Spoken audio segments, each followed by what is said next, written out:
আসসালামু আলাইকুম। আমরা কয়েকজন বন্ধু মিলে দোহারের একটা রেস্টুরেন্টে সবাই মিলে ইফতার করলাম। এই রেস্টুরেন্টটাকে একটা রাজকীয় রেস্টুরেন্ট বলা চলে, কারণ এত বড় এবং এত সুন্দর ডেকোরেশনের রেস্টুরেন্ট দোহারে এর আগে আমি আর দেখি নাই।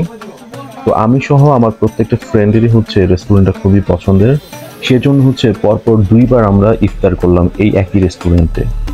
এটা মূলত হচ্ছে মানে ডিএন কলেজ 2014 সায়েন্সের স্টুডেন্টের একটা ইফতার অনুষ্ঠান ছিল। আর এখানে হচ্ছে আমরা যে বন্ধুগুলো একসাথে হয়েছি সবার সাথে প্রায় অনেকদিন পর পর দেখা হয়।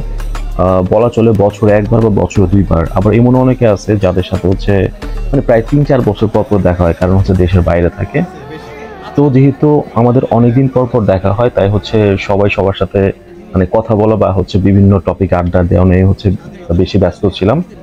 আর আমরা যদি রেস্টুরেন্টের খাবার দাবারের কথা বলি তাহলে হচ্ছে মানে অ্যাভারেজ বলা চলে। এখানে সম্ভবত ইফতারে দুইটা সেট মেনু পাওয়া যায়। একটা প্রাইস হচ্ছে 450 টাকা এবং আরেকটার প্রাইস হচ্ছে 590 টাকা।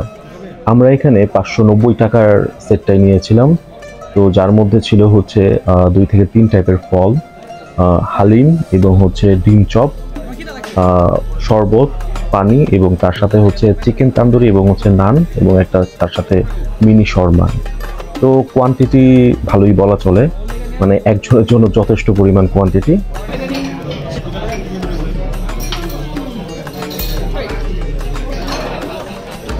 আচ্ছা খালি খাবি একটু তাকাই দিকে জুমস তুই বুঝলাম না তুই কিরে মামা তোর খাবার দাবার নাই না না না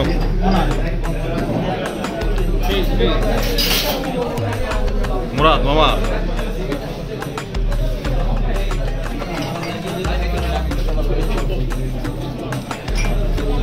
ইমন কি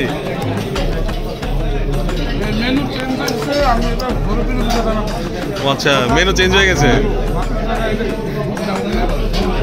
মামা নিউটন হাসিটা জোস